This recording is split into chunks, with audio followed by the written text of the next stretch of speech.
Good afternoon, everyone. This is Steven Hernandez for Steven Hernandez Nonprofit Fundamentals. This is the first in a long time. I apologize. I've been away for so long, being a dad, working full time, doing all kinds of different things, has kept me away from the channel, which I apologize for. I'm hoping to do more videos of this type with my newish film. So today I'm going to talk about a very important topic that people often ask me about, which is why does my application keep getting rejected? So I'm going to go through a couple top reasons that I see all the time. As a reminder, I'm in corporate philanthropy, so I'm reviewing grants all the time. I see applications all the time. I work with nonprofits all the time. So unfortunately, I would say the number one reason that applications get rejected is because applicants clearly do not read what the guidelines, what the interests of the organization that they're applying to is interested in. So, for example, if you're applying to the corporate giving program of a bank, for example, most of what they're going to fund is going to be something in lines of financial literacy information with regards to providing credit options, things that are going to be focused in that area. So if you're applying for something that's way outside their guidelines, that's going to be an instant reject. I mean, you're making the job easier for the foundation or corporate giving staff because it's clearly outside their line of interest, and they're going to reject your application.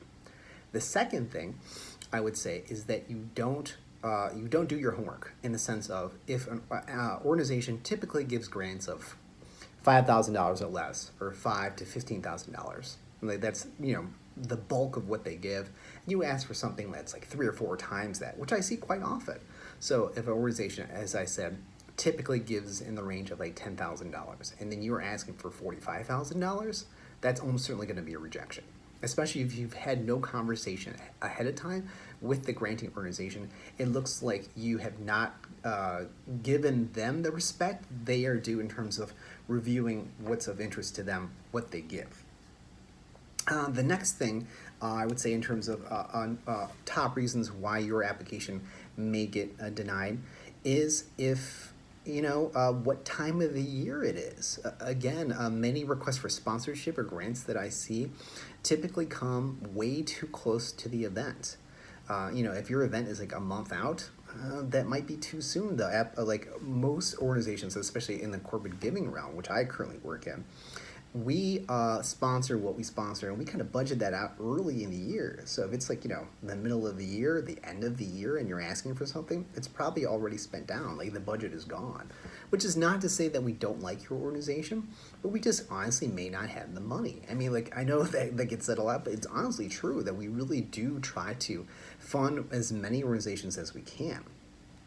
And I'll leave you with this one, too, is that a lack of follow-up. And I know this is hard and very time-consuming. And I would say this is, again, one of those important things that many nonprofits just don't have the bandwidth to do, is, again, to build off my previous point. So if you apply for something and you get denied for whatever reason. So, for example, you apply for something and it is twice what we would normally give, speaking as a funder now.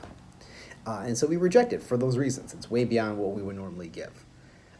Typically, what organizations will tend to do is say, well, they said no, screw that organization, we're never going to go back to them. Understandable, a very human reaction to that, but I would recommend against that. I would really stress that if you can follow up with them, so, thank you for letting us know that you only give them $5,000 or $10,000 range. If you would be willing to relook at our application, can we resubmit for $5,000 or $10,000? This is what we would do with that. And or you keep building the relationship. You invite them to the next event. You invite them to if you can get a meeting with their program staff. That more than anything, and I will leave you with this.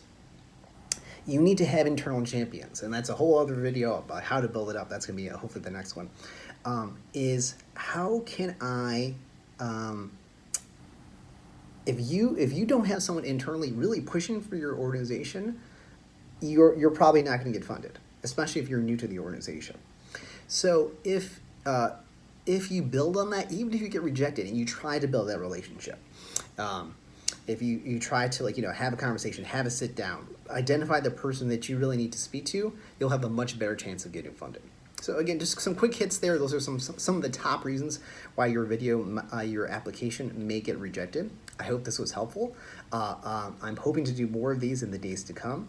Thank you so much for watching. Again, this is Steven Hernandez with Nonprofit Fundamentals. If this was of interest to you, please hit the like button. I would love your subscription, and please let me know what other kinds of videos you would like me to do about nonprofits or any other subjects in terms of fund development or a variety of other things. Thank you so much and take care.